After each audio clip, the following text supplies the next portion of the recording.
Assalamualaikum warahmatullahi wabarakatuh. Perkenalkan, nama saya Rian Sepriwandi, NIM 2005125262 dari kelas PKO 2A. Baiklah, di sini saya akan memenuhi yaitu UAS dari budaya Melayu yang berjudul syair. Baiklah, saya akan menjelaskan yaitu tentang syair. Syair adalah salah satu jenis puisi klasik yang memperoleh pengaruh kebudayaan Arab. Syair termasuk salah satu puisi lama yang berasal dari Persia dan dibawa ke dalam sastra Indonesia bersama dengan masuknya ajaran Islam ke Indonesia. Jumlah baris pada syair ada 4 baris dengan jumlah suku kata antara 8 hingga 10 suku kata. Bagian syair secara keseluruhan hanya memuat isi dan tidak memiliki sampiran. Rima yang digunakan pada syair berpola a a a a. Isi syair dapat berupa kisah romantis, peristiwa sejarah, ajaran agama Islam, ajaran agama apapun. Syair juga dapat berisi kiasan atau saduran. Asal istilah kata syair berasal dari bahasa Arab syu'ur yang berarti perasaan. Kata syu'ur berkembang menjadi kata syiru yang berarti puisi. Dalam perkembangan syair mengalami perubahan dan modifikasi sehingga syair didesain sesuai dengan keadaan dan situasi yang terjadi dalam perkembangannya di Asia Tenggara.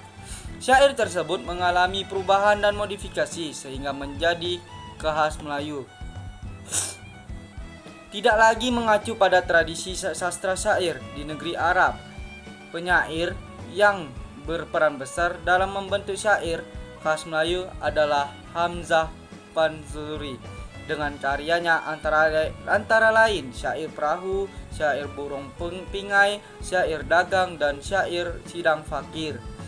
Syair dikenal berdasarkan ajaran tasawuf yang berkembang di Nusantara. Syair berbahasa Arab yang tercatat paling tua di Nusantara adalah catatan di batu nisan Sultan Malik Al-Saleh di Pasir Aceh tertanggal 1297 Masehi atau 696/97. Sedangkan syair berbahasa Melayu yang tertua adalah syair pada prasasti Minye Tujoh Aceh tertulis tahun 1380 Masehi. Kata syair yang terakam pada batu nisan Sultan Malik Al-Saleh. Ciri-cirinya, tiap baitnya terdiri dari 4 bait, tiap baris terdiri 4-6 kata, tiap baris terdiri dari 8-14 suku kata. Setiap bait memberi arti sebagai satu kesatuan bersajak a. Semua baris adalah isi, bahasa berbentuk kiasan, syair berisi tentang nasihat atau petuah dan cerita. Fungsinya, satu, menjadi unsur penting dalam kegiatan kesenian dan sebagai wujud ekspresi kebudayaan masyarakat. Yang kedua, dijadikan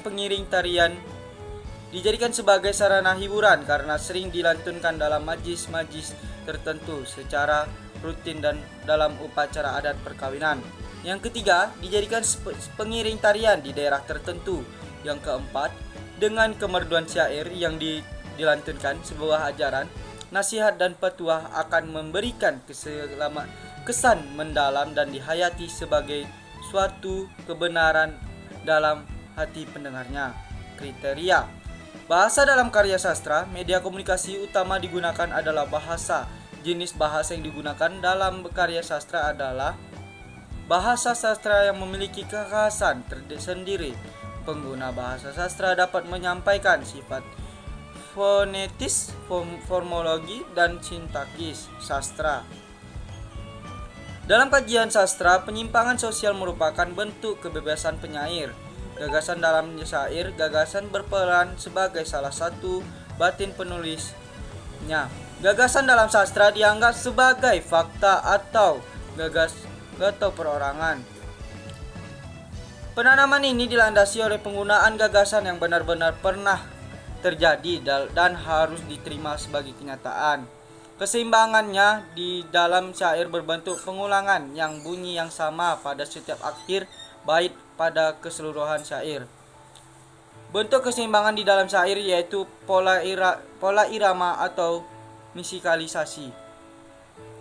Kata akhir dari sebuah bait syair disebut sajak. Penggunaan jenis sajak dalam diketahui pada akhir bait syair. Bait syair termasuk huruf-huruf hidup atau berharakat dan termasuk pula huruf hidup dan sebelum sukun pertama. Dalam telaah sastra, kafiyah lebih tepat disebut saja. Imajinasi dalam syair, yang dimaksud dengan imajinasi adalah daya khayal yang dikembangkan dan di kenyataannya dan pengalaman. Pembentukan imajinasi tidak serupa dengan kenyataan yang sesungguhnya. Penciptaan imajinasi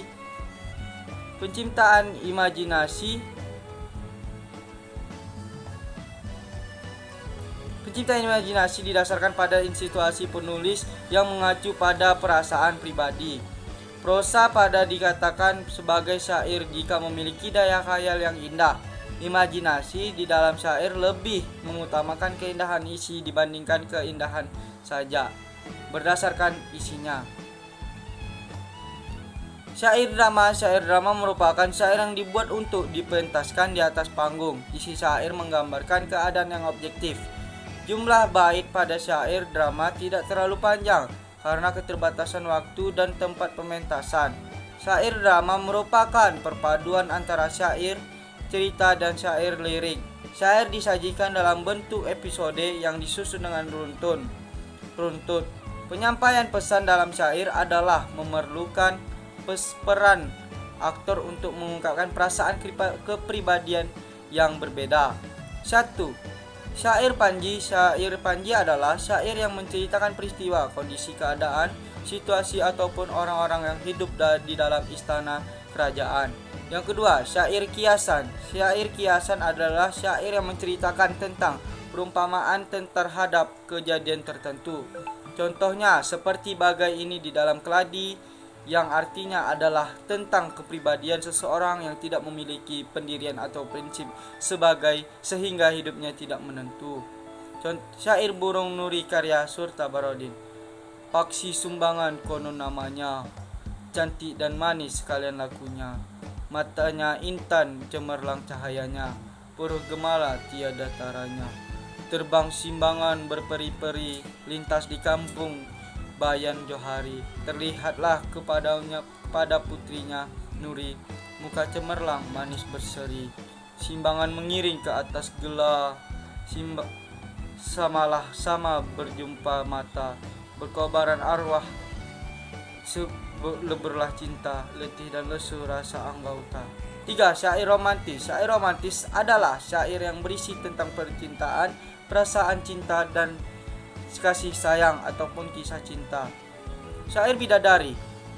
Syair bidadari lahir. Dengarlah kisah suatu riwayat raja di desa negeri Kembayat. Di karang fakir dijadikan hikayat, dibuatkan syair serta berniat. Adalah raja sebuah negeri, Sultan Agus Balik Seraji. Yang keempat yaitu syair sejarah. Syair sejarah adalah syair yang dituliskan berdasarkan suatu kejadian, tokoh pemeran, cerita ataupun tempat yang memiliki nilai sejarah seperti peperangan, asal muasal daerah, nilai sejarah suatu patung dan atau candi dan lain-lain. Contoh syair negara Dipa. Bermula kisah di kita mulai, zaman dahulu zaman bahari. Asal mulanya sebuah negeri, timbulnya kerajaan raja di candi. Kerajaan bernama negeri Dipa, raja pertama Empu Jantimka. Putra tunggal bengku bumi dengan cistra, asal negeri keling di tanah Jawa. Yang kelima, syair agama. Pertama kali syair masuk ke Nusantara Indonesia yaitu bersamaan dengan masuknya agama Islam. Oleh karena itu, banyak syair agama berkembang oleh agama Islam. Jenis-jenis syair agama yaitu syair judi. Yang kedua, syair tentang para Islam. Yang ketiga, syair cerita Nabi. Yang keempat, syair nasihat. Syair bertaubat. Janganlah engkau berbuat maksiat, janganlah engkau berbuat jahat. Segeralah engkau bertaubat agar selamat dunia akhirat. Apabila engkau sultan dan menerima segala cobaan, memohonlah kepada Tuhan. pasti Tuhan mengabulkan. Jangan lupa kepadanya, patuhilah perintahnya, bertobatlah padanya, pasti Tuhan menerima. Itulah adalah tiga contoh syair. Yang pertama, Seri Negeri Gelaran diberi, sebuah pulau cantik berseri bernaung di bawah sebuah negeri raja berdaulat paduka seri. Yang kedua yaitu Pulau Legenda dimakan sumpah, 7 keturunan tamatlah sudah karena makmur melimpah ruah, semua penghuni tersenyum mengah. Yang ketiga, Laut Biru pantainya indah, makannya mahsuri, legenda sejarah putri Melayu tak semudah menyerah, 7 keturunan dimakan sumpah. Yang keempat atau yang terakhir, wahai muda kenali dirimu, inilah perahu tamsil dirimu, adalah berapa lama hidupmu, ke akhirat juga lekal diammu. Baiklah, itu yang dapat saya sampaikan. Apabila ada kesalahan dalam penyampaian atau penjelasan, saya mohon maaf. Saya Rian Sepriwani mengundurkan diri. Assalamualaikum warahmatullahi wabarakatuh.